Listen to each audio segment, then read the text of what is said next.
Welcome back to another edition of Steel Radio. Today it's episode 14, or episode 14 for Mick Karsh, as we have two very special guests set to come onto the show today. First, it's going to be Rennie D. Oh, he's going to probably have some words for the professional Ben Saylor. And then we're also going to talk to John Horton of Global Wrestling Federation fame.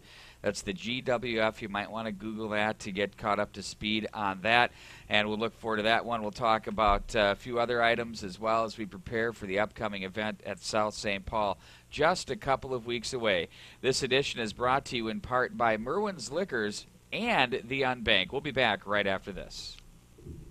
We don't need no stinking banks. The Unbank is not a bank. It's an unbank. Open 7 days a week with convenient hours. The Unbank for cashing all types of checks. Instant cash loans up to $500. Get a MasterCard regardless of credit history. Free money orders. FDIC savings accounts. Fast bill payment. Phone cards. The Unbank, your friendly neighborhood financial center. Get cash on the spot whenever you need it. With over a dozen Twin Cities locations, chances are there's an Unbank open near you. And welcome back to Steel Radio, another edition, as we mentioned, episode 14. And on the line, standing by, is Rennie D, as he'll have plenty to talk about with his upcoming match with former tag team partner, the professional Benjamin Saylor. Rennie, thanks for taking the time out to join the show. Yeah, the pleasure's all yours, man. I'm sure it is. Mick, your thoughts?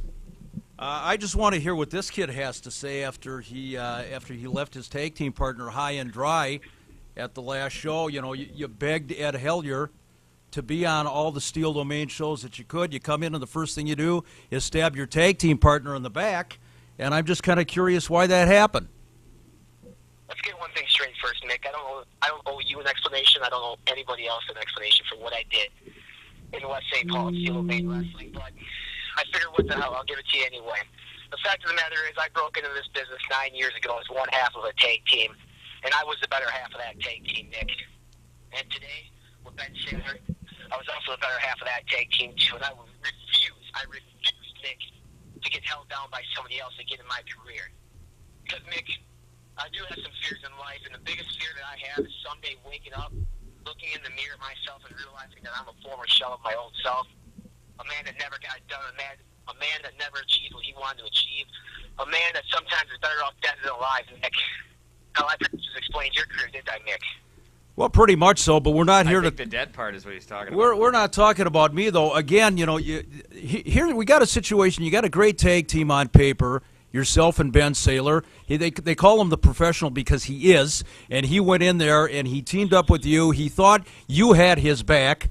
I mean, there's one miscue. It happens, Rennie D. For a guy who's been in the business 9 years, you should realize sometimes mistakes happen. Ben Saylor happened to knock you off the ring apron, big deal, and all of a sudden you get up there and you backstab the guy. What the hell? Is that all you think there was, Nick? Is that all you think there was between Ben Saylor and I? Is one miscue? Do you seem to remember early in the match when I had the upper hand, he tagged himself in because he was jealous? He was jealous of me and what I was doing in the ring? Do you remember walking out to the ring, Mick? I had my T-shirt on, my brand new Radiant T-shirt. Ben Saylor was jealous about that. Hell, Ben Saylor refers to me as a kid. Every single day of the week when Ben Saylor and I would talk on the phone when we meet in person, he'd say, "How you doing, kid?" I'm not a kid, Mick. I've been in this business long enough to deserve some respect. It's something Ben Saylor never showed me from day one, and I refuse to allow that to happen any further, Mick. Well, first of all, kid, let me real quickly. Did I hear you say that Ben Saylor was jealous of the T-shirt that you wore to the ring? Are you really going to go there? Has it gotten to this, Rennie D? Has it gotten to this point? I'm not going to sit back, Mick, and allow other people to dictate my future in this business, because there's only one person that can dictate that future, and that's me, Mick. And if I sit back and I watch Ben Saylor try to take the spotlight from me and be jealous of me because of my T-shirts and my skills in the ring, I'm not going to go anywhere. And I know, you guys know, as a matter of fact, because of the history of Steel Domain Wrestling, if you want to make it in this business, if you want to make it in Steel Domain Wrestling, you need to go out there and you need to do it yourself. I'm not allowing Ben Saylor to hold me back. I'm not allowing anybody to hold me back, and that includes you, Mick, that includes you, Hellier, that includes you, Pete, or anybody else in the Steel Domain Nation. I refuse to let it happen. So yes, he was jealous of my T-shirt, as well as absolutely everything else that I bring to the table each and every single day of the week. Rennie D alienating the entire Steel Domain Wrestling on this interview. He is a house of fire, Mick. What's going on? Well, here's my question for you, Rennie D. You know, you're talking a game today. You're talking a very big game. You certainly are full of yourself. But on the 24th of November at South St. Paul High School, you're in the ring with Ben Saylor. All the talking, all the T-shirts, all the autographs, all the babies you kiss, or whatever it is, isn't going to make any difference. You're in the ring with a tried and true professional. He's held championships in the Upper Midwest. This is not going to be a night off for you. I never expect to be a net off for you, Mick, but I also expect to walk out the winner of that match. I'm not going in doubtful of my skills. I'm not going in planning to lose. This isn't Las Vegas, Mick Karch. This is Steel Domain Wrestling. I'm going in to South St. Paul High School on November 24th in front of whoever's all there, in front of you, Mick, in front of you, Ed, in front of you, Pete, and I'm going to pin Ben Saylor's shoulders to the mat. 1, 2, 3, and when the match is done, referee Jay Soltis or whoever else is refereeing that match will raise my hand in the air, and then you people will have to like it because you don't have anything else to say about it after I pin Ben Saylor. And Ben Saylor, after I beat him, he's become an afterthought, and I'm going to go on to bigger and better things in Steel Domain Wrestling. You can bet your ass that's going to happen. We will see indeed coming up in South St. Paul, Rennie D and the professional Ben Saylor in what's shaping up to be a tip-top grudge match here in Steel Domain Wrestling. That's Rennie D. Mick Karsh is going to wipe his brow. He's sweating. We'll be back with more right after this. We don't need no stinking banks. The Unbank is not a bank. It's an unbank. Open 7 days a week with convenient hours. The Unbank for cashing all types of checks. Instant cash loans up to $500. Get a MasterCard regardless of credit history. Free money orders. FDIC savings accounts. Fast bill payment. Phone cards. The Unbank, your friendly neighborhood financial center. Get cash on the spot whenever you need it. With over a dozen Twin Cities locations, chances are there's an Unbank open near you. And welcome back to Steel Radio, once again sponsored by Merwin's Liquors and the Unbank. By the way, I have had an opportunity to deal with Stuart Tapper on both fronts. He owns, obviously, both organizations and first-class outfits. If you want to get online liquor, if you're planning a party, a holiday party or something like that, delivered to your doorstep. I know Mick is already waiting for the dolly to pull up with a couple of cases. I'm waiting for a couple of dollies, just in case. Oh, wow, you're on your A game today. Thank you. How about Rennie D? Oof. Oh, this guy was out of his mind. Out of his frickin' mind. And you know something? To denigrate Ben Saylor the way he did, Ben Saylor's the kind of guy that could twist Rennie D like a pretzel. And, you know, you try to be unbiased here, but I tell you what, Rennie D has kind of made his living as a tag team specialist. I don't want to say kind of pigeonhole him there, but it seems like he can never play nice with these guys. He needs the credit all the time, doesn't he? All the time. Well, we'll see. We'll see what happens to the kid on the 24th of November. He didn't like that one. What a shot. We have a very special guest standing by on the line right now. John Horton, also known as Craig Johnson, GWF fame, huge guest for our program. We're excited to have him on board. John, thanks for taking the time out to join us here. Well, I'm glad to, although I'm still eating my breakfast out here on the West Coast. Oh, no. What are we having? No, I'm just kidding. Little Rice Krispies with some foreign object of some kind. There we go. Go ahead, Mick. You know, John, first of all, I want to welcome you to the show. You know, you and I have a little bit of a similarity in that when you were doing the Global Wrestling Federation broadcast, I was hosting a wrestling block up here in the state of Minnesota, Saturday night at Ringside. Familiar with it, Yeah, and both you and I were in kind of at the tail end of a promotion. With me, it was the AWA, and with you, it was the GWF. But before we talk about that, give the fans a little bit of background, how you actually got involved in wrestling announcing to begin with. My wrestling announcing career was supposed to have lasted all of 2 weeks. I was coming in as a fill-in announcer when Mark Moran had retired, but I thought he was just going on vacation. So the Max Andrews, who owned the television promotion at that time, along with Jerry Jarrett, brought me in because I always told him, hey, if you ever need a substitute announcer, I'd love to come in. Well, I came in, and all the wrestlers were going, who is this guy? And by the end of the taping, they were going, we like this guy. And suddenly a two-week gig ended up being more like a 2-year gig. So it was rather fascinating to go in there and kind of wow them right off the bat. How did you develop your style, and what did you draw on? I'd be curious to hear from your perspective on that. Actually, it's very simple. I have been a sportscaster ever since I was pretty much in high school. Did a lot of high school football in Texas. Was the student voice of the SMU Mustangs. Did the Dallas Sidekicks in the Major Indoor Soccer League.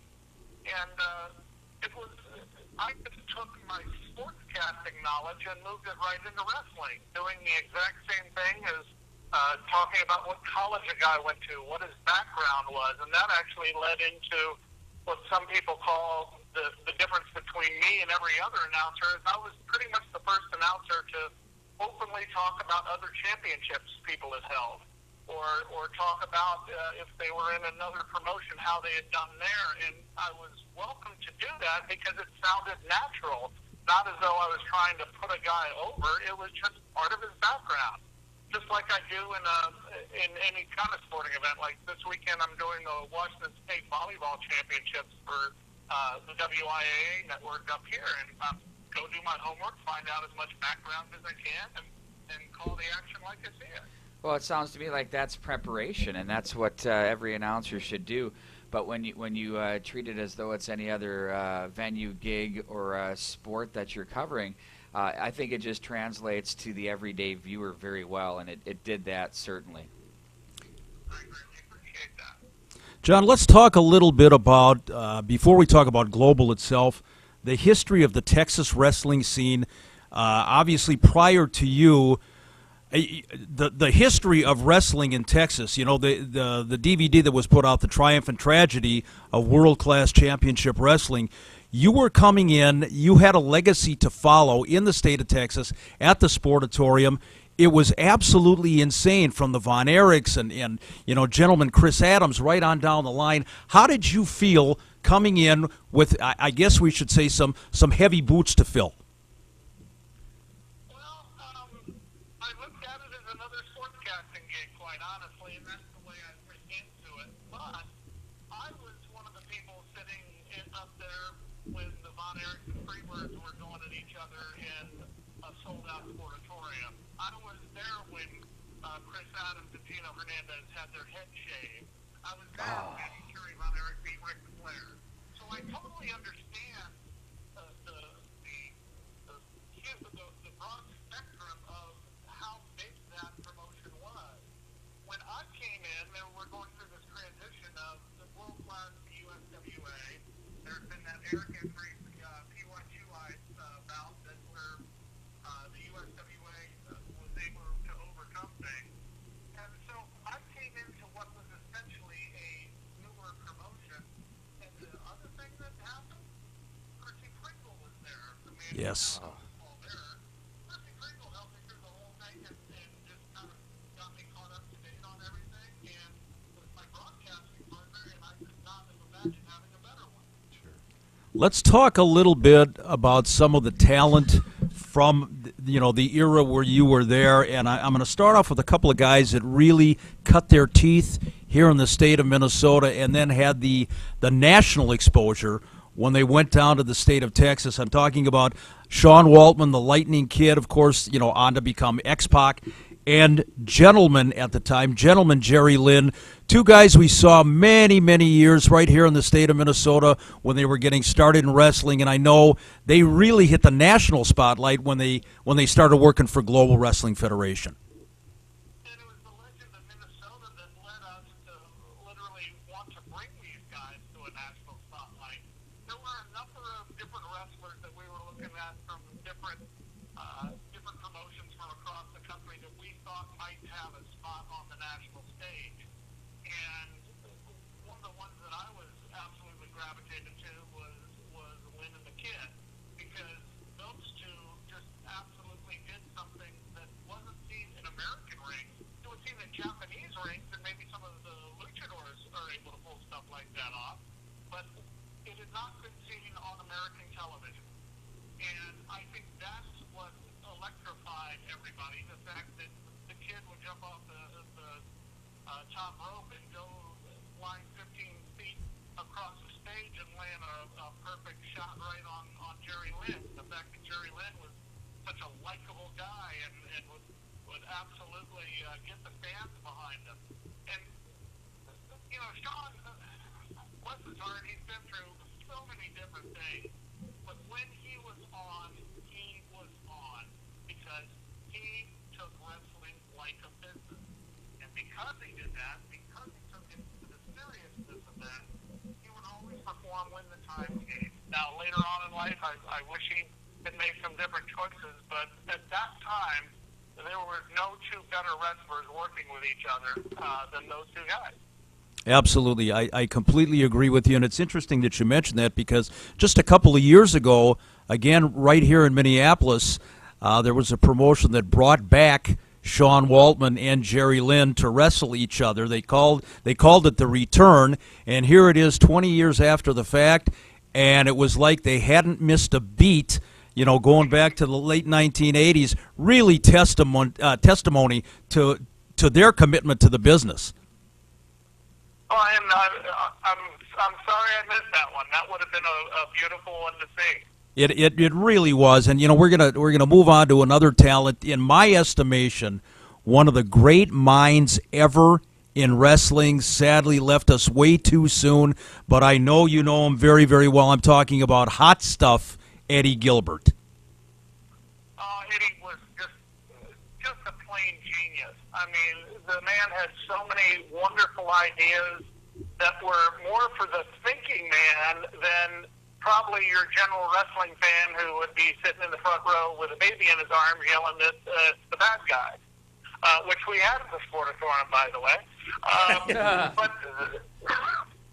there was. Let me digress just a little bit. Iceman King Parsons and I were starting a feud for some reason, and Parsons slapped me, and I tripped over myself, took a bump, and a guy who's holding a baby starts threatening Parsons at the exact same time. It was surreal.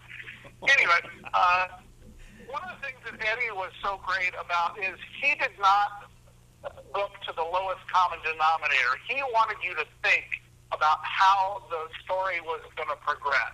And to him, it was more like a screenplay rather than short attention span theater. And that's what made him so good.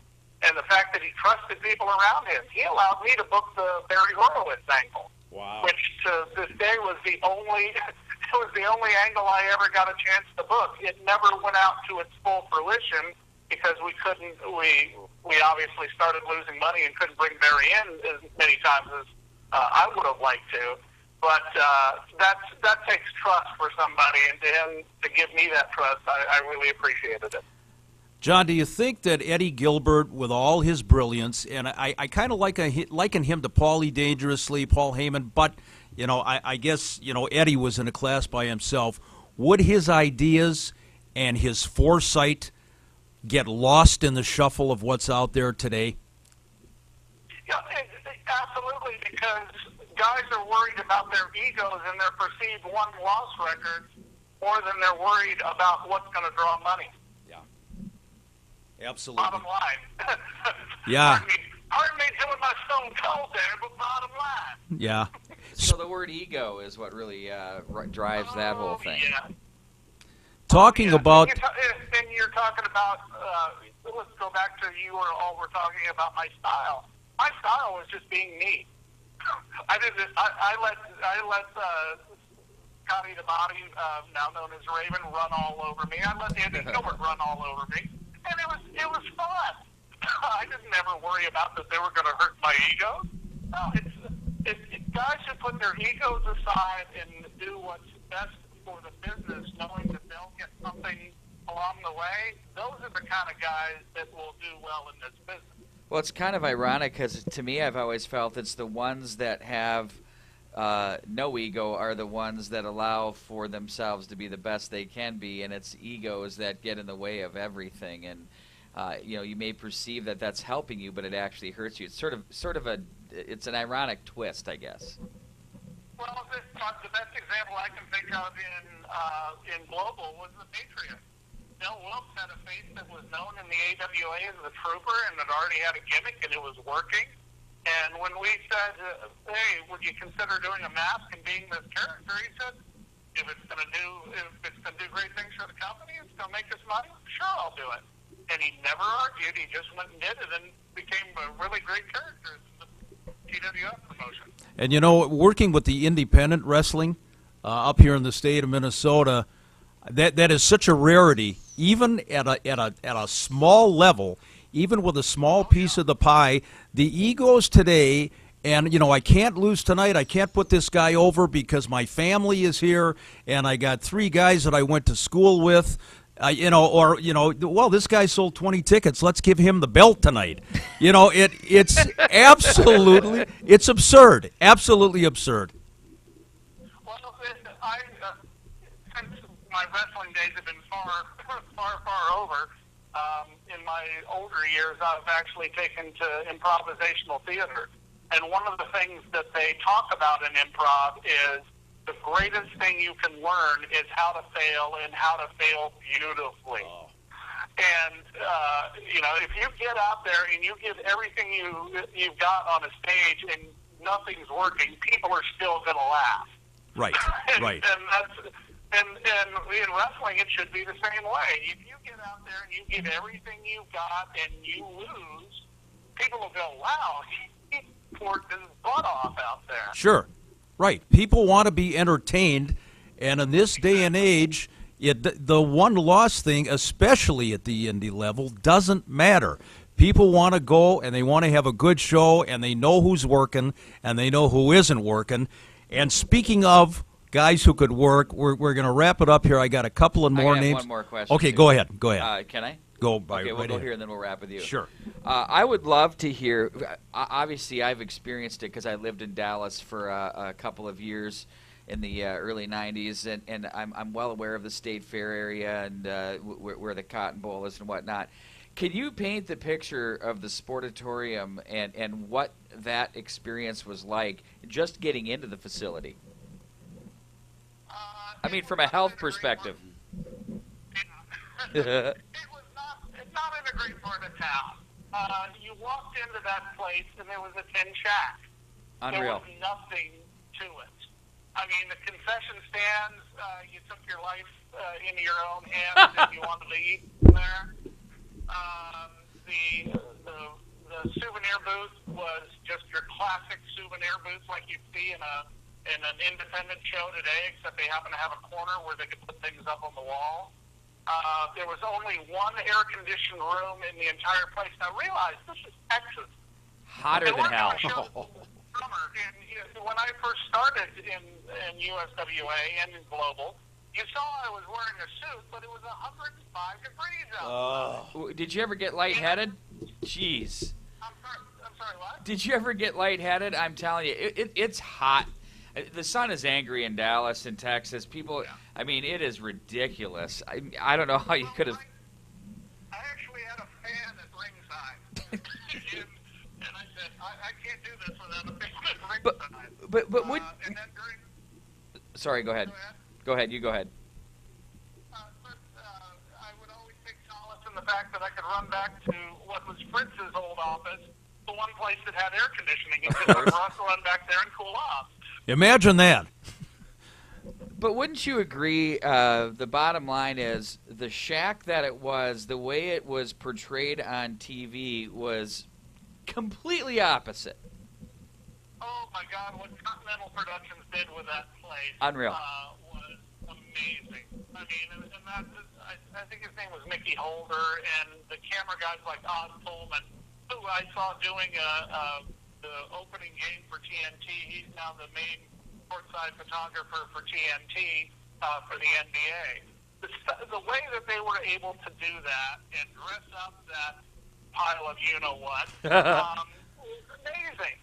I mean, Bill Mercer's little set up in the corner where he actually called the matches from way up high in a little perch up there. Mm-hmm.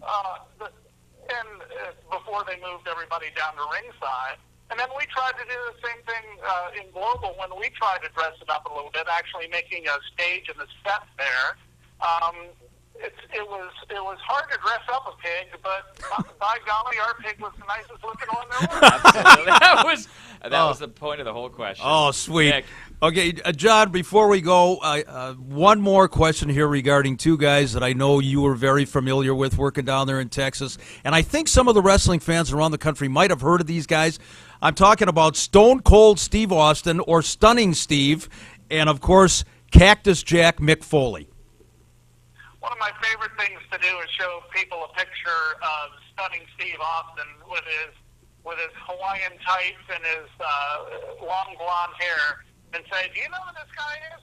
"No, I have no idea who he is.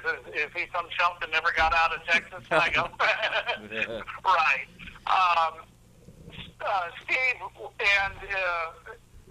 Steve was wonderful. I mean, he couldn't have been more humble. And there's one of the things talking about ego. It can arguably be said that Steve Austin's greatest match was one that he lost. And it was the one where he just never gave up, and they stopped the match when he was bleeding all over the face in the WWE. That was a loss, and that was arguably his greatest match. Did it put him over? Oh, God, it did, yes. And he had a way of doing that with Chris Adams. I mean, Chris probably treated him like pretty crappily as a student, but he just kept on going, and that was the kind of guy he is. Cactus Jack, nicest guy I ever met in the business next to Percy.